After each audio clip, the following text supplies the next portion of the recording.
આપણા તાલુકાના રણજીતનગર ખાતે જે ગુજરાત ફ્લોરોકેમિકલ કંપની ચાલે છે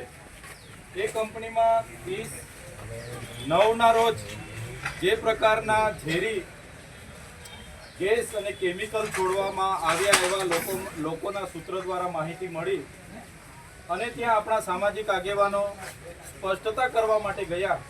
કે કોઈ આકસ્મિક ઘટના તો નથી ઘટીને, કોઈ અંદર કામદારનું તો મૃત્યુ નથી થયું ને, જે ગેસ લીકેજ થયો છે એ ઝેરી પ્રકારના ગેસના કારણે આજુબાજુ વિસ્તારના લોકોના શ્વાસો રૂંધાતા હતા, બળતરાઓ થતી હતી. એવા લોકોની રજૂઆતોને લઈને લોકો ત્યાં ગયા અને ગેટ પર રહીને એમણે માત્ર એટલું કીધું કે મેનેજમેન્ટ બહાર આવીને અમારી સાથે સ્પષ્ટતા કરે કે આવી કોઈ આકસ્મિક ઘટના તો નથી ઘટીને. જે પ્રકારે 2021માં પણ અહીંના ઝેરી ગેસ લીકેજ થવાથી કેટલાય કામદારોના મૃત્યુ થયા હતા અને આ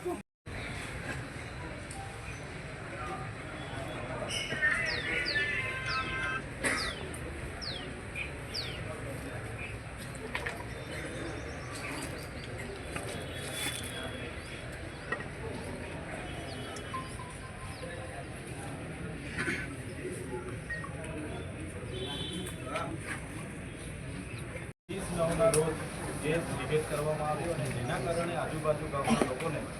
શારીરિક તકલીફો થઈ અને આજુબાજુ વિસ્તારના સામાજિક આગેવાનો રજૂઆત કરવા માટેના ગયા.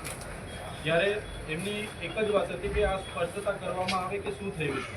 કેમ કે ભૂતકાળમાં પણ અહીંયા કેટલાક કામદારો મરી ગયા હતા અને ભૂતકાળમાં પણ કેટલા પ્રશ્નો ત્યાં ઊભા થયા હતા અને આગેવાનોની માંગણી એ જ હતી કે આ શિડ્યુલ એરિયા છે તો કંપની ખરેખર ગુજરાત પોલ્યુશન કંટ્રોલ બોર્ડ ના પ્રમાણપત્ર કે એમની પાસે કંઈક છે, ટ્રિબ્યુનલની પરવાનગી છે કે એનું સમયાંતરે ઇન્સ્પેક્શનો થાય છે કે કેમ, સેફ્ટીના અધિકારીઓ આવે છે કે કેમ, આવી નાની બાબતોમાં પણ ત્યાં પોલીસ અધિકારી, વહીવટીતંત્ર અને કંપનીના મેનેજમેન્ટ દ્વારા યોગ્ય